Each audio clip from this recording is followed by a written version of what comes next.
Sì, allora diciamo che per demografia la città di Conegliano in un secondo decreto che è stato diciamo, emanato dal Ministero dell'Interno rientra tra le città che hanno i requisiti per poter adottare le pistole a impulso elettrico. Per cui diciamo, l'amministrazione non ha perso tempo, ha dato questa linea di indirizzo al comando e quindi sono stati stanziati dei fondi e sono partiti prima i corsi di formazione per gli agenti che sono stati individuati all'utilizzo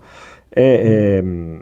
collateralmente anche un corso per formare due istruttori che poi a loro volta andranno a formare e certificare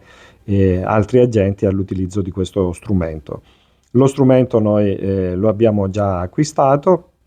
adesso da qualche giorno fa è arrivato il nulla osta anche da parte della questura per quanto riguarda il trasporto, perché sono degli strumenti che vengono fabbricati in Germania, quindi deve arrivare, sì, a giorni arriverà qua in comando e dopodiché inizia la fase di sperimentazione, perché all'inizio, dopo aver seguito i corsi di formazione, aver abilitato il personale e soprattutto aver adeguato il regolamento di armamento del corpo e di utilizzo della pistola a impulsi elettrici, questo andrà in consiglio comunale perché è di competenza del consiglio comunale nei primi giorni di febbraio, dopodiché inizierà la fase di sperimentazione, cioè ci sono 6 mesi in cui lo strumento viene utilizzato e ci sarà un monitoraggio da parte dei tutor per capire se effettivamente si sta seguendo il protocollo, se gli effetti dell'utilizzo sono positivi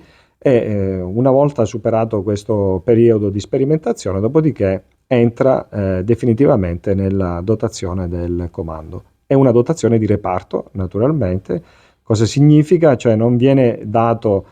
singolarmente come per esempio la pistola che è assegnata ad ogni agente in via continuativa, ma viene dato alle pattuglie di pronto intervento, quindi ogni pattuglia lo preleva dall'armeria e lo deposita a fine turno servizio. Una parola per la questione delle bodycam, come funzioneranno e insomma che spinte in più daranno al vostro lavoro. Le bodycam è un qualcosa che è collegato anche al taser, nel senso che essendo della stessa casa costruttrice hanno un collegamento wifi per cui ogni qualvolta il taser viene estratto dalla fondina la telecamera si attiva di qualche minuto prima con la registrazione perché la telecamera è in stand-by, quindi non significa che non registra, ma registra anche in stand-by, solo che poi l'immagine viene salvata nel momento in cui proprio viene accesa la telecamera. L'accensione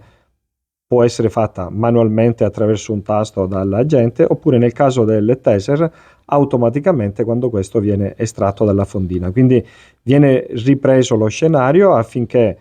ci sia una tutela degli agenti naturalmente che lo utilizzano, ma anche la tutela sì, del cittadino che magari subisce l'intervento del taser affinché si possa verificare che chi lo utilizza ha seguito il protocollo.